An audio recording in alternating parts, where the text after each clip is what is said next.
Assalamualaikum warahmatullahi wabarakatuh. Halo, perkenalkan kami dari peserta SIBY 2021 dengan saya Sekar Ayulandari dari Departemen Teknik Industri Pertanian IPB University dan rekan saya Rifa Sarifatusania dari Departemen Ilmu dan Teknologi Kelautan IPB University akan menjelaskan naskah esai kami yang berjudul Ketidakkomprehensifan Media Massa dalam Penyampaian Edukasi dan Informasi COVID-19 kepada Masyarakat Indonesia. Edukasi dan promosi kesehatan yang baik tentu akan menekan tingkat penyebaran COVID-19. Pengemasan informasi terkait edukasi dan promosi COVID-19 juga tidak kalah penting. Pada awal-awal pandemi, banyak informasi disebarkan melalui berbagai media massa. Media massa ini dapat berupa surat kabar, majalah, radio, televisi, dan film atau layar lebar. Sikap dari masyarakat terkait COVID-19 tergantung pada informasi yang mereka dapat. Informasi yang bersifat aktual dan kredibel menghilangkan stigma sosial yang cenderung mereka buat sendiri. Tentunya, edukasi yang baik akan menghasilkan opini positif pada masyarakat sehingga mereka merasa lebih aman dan tidak kebingungan dengan langkah preventif maupun langkah kuratif yang harus mereka lakukan dalam menghadapi pandemi COVID-19 ini. Namun, penyebaran kasus COVID-19 yang semakin masif tidak dibarengi dengan masifnya penyebaran edukasi dan informasi di media massa.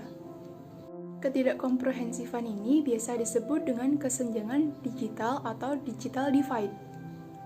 Di era digital seperti saat ini, bukanlah hal yang tidak mungkin apabila terdapat beberapa orang yang tidak bisa mengakses gadget karena kondisi ekonomi, kurangnya pengetahuan karena rentang usia yang terpaut jauh, dan kurang meratanya akses internet.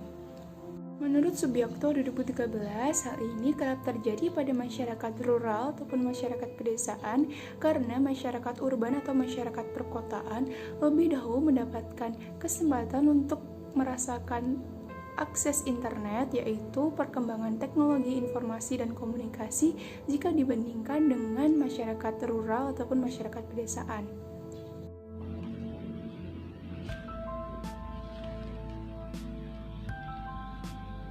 Jika edukasi dan informasi di masyarakat kurang, akan mengakibatkan timbulnya stigma sosial yang merupakan pemikiran dan pandangan masyarakat tanpa dasar teori yang jelas.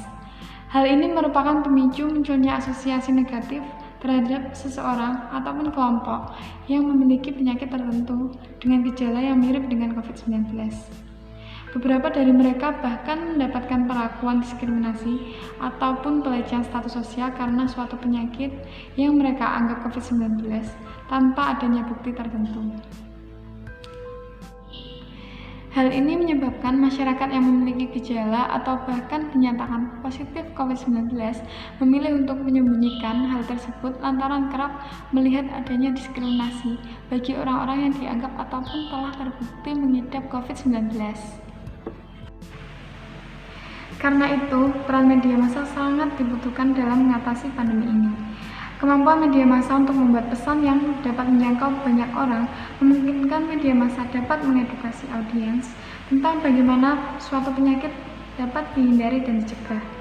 Dalam hal ini, media massa juga berperan sebagai alat komunikasi antara pemerintah maupun tenaga kesehatan kepada masyarakat.